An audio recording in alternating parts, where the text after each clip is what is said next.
Hey, it's Skelemystyk. Once upon a time in a galaxy far, far away. Oh wait, that's not the story. That's a different story.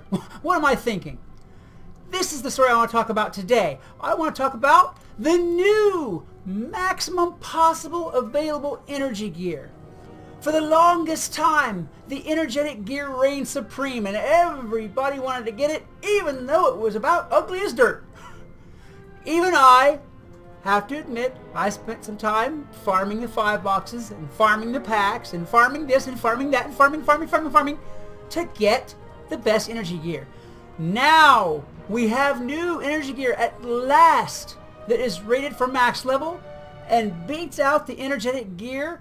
And while it is not really much more pleasant in appearance, as you can see, I've stitched the energy gear now on this character to avoid showing the shattered crown and the fan-like cloak and the very, very feminine boots that were involved.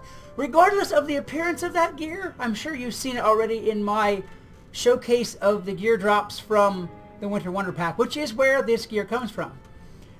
The new, let me spring this on you, the new maximum possible allowable energy to get is 270 energy. Guys, if you are farming couch potatoes and training pets and fishing and using up a bunch of energy, this energy set, look at that, 269 energy. Let me show you what the individual pieces look like as far as energy goes. The Snowdrifter's Conical, that's that green, looks like a party hat exploded on your head, kind of party hat. 24 to max energy for a 120 plus set of gear. Plus some in and out going, plus some pips, but that stuff is immaterial. We want to talk about energy. 24 energy, which now beats out the energetic set. For the robe, we have the Snowdrifter's outfit with 28 max energy plus 16 resistol, which is wow. I mean, wow. Plus 20 incoming and outgoing. This is almost a life set's dream. Look at that, 1100 max life. Hoo-wah! On to the shoes. The shoes, like I said, I'm not showing you guys what these already look like because I already did that in the showcase video. And, well, let's just say I thought they were frightful. We've got yet more universal block. And yet more huge amount of life. And 24 energy for the shoes. Each of these items beats out the energetic set wholeheartedly. Then we have, at long last, a staff with energy of 12. This beats out Aphrodite's Bramblevine staff because it had 10 as your max. So we had 2 more energy. Every little bit of energy, as you all know, whenever you are farming or fishing or training or whatever else you're doing, can help every little bit. For my theme, I have the Aphrodite Stinging Nettle, which is still the best one, with 6 max natural energy, but it can also be socketed with a plus 5 max gem. Tear-shaped gems are all these gear gems.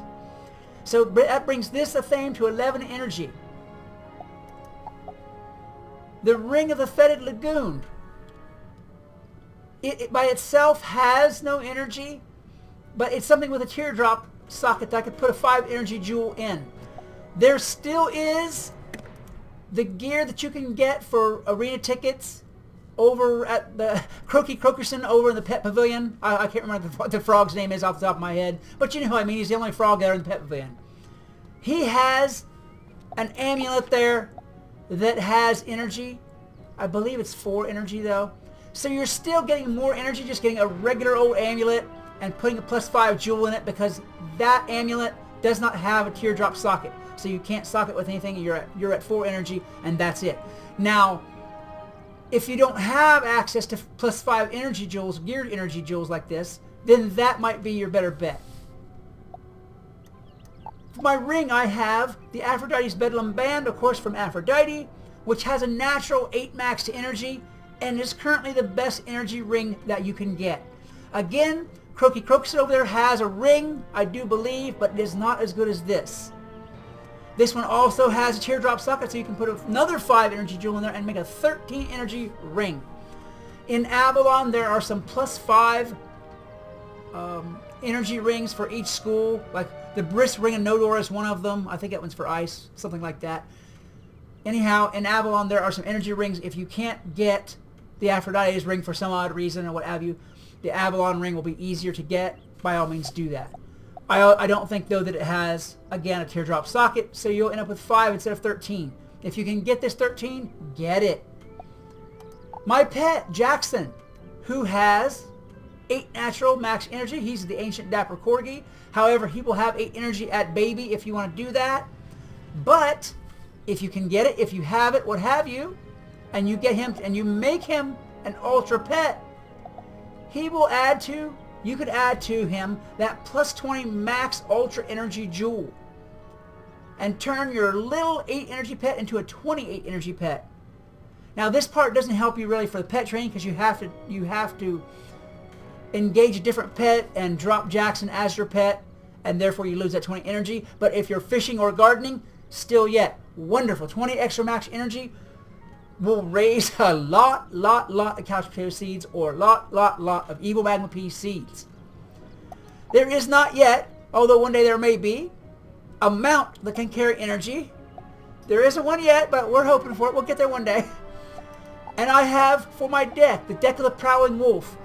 There are no decks currently that have energy naturally. However, again, you can socket a tier socket in this thing for up to 5. I have a 4 energy jewel in here because I don't happen to have another 5, which is what makes me my 1 short on the max. This is the only reason I'm not 270 max, is I don't have another 5, I have a 4 instead. So again, there we are, 269 max energy. Check that out. It's got a whole list right there. There we go. That's what I have to get the max energy. And you have, of course, the 120 energy base for a max level. So guys, this is opening up new realms, new horizons, and new possibilities in gardening and fishing and in pet training. It's going to make things a lot... that pip stops right in front of me. That's funny. It's going to make things a lot easier to get some of the stuff done that we need to do. If you can set and wait, you won't run... even if you're not using energy elixirs to refill, you can set and wait for a couple of days and let that bad boy fill up, and you can train the bejeebers out of a pet. The bejeebers. So guys, here we are. We are in the new land. Mirage has brought us plenty. We are in the realm of bounty now, and I love it. I hope you guys do. If you guys enjoyed this video, please hit that like button, a good hard smash, and as well subscribe and share. It's going to help me and the channel and the community and fishing and gardening and pet training out greatly. Until next time, this is Skelemystyk reminding you that whatever else you do, always love the game. Peace! Hey, what's up, gamers? Skelemystyk. I am here today in Caterwall Canyon in front of the Ghost Maze to let you all know about one of the trickiest trolls that Wizard101 has pulled on us players in quite a long time. Whenever you're in Caravan, you'll see Mrs. Pac-Man standing there in the center of the caravan, and she'll give you a quest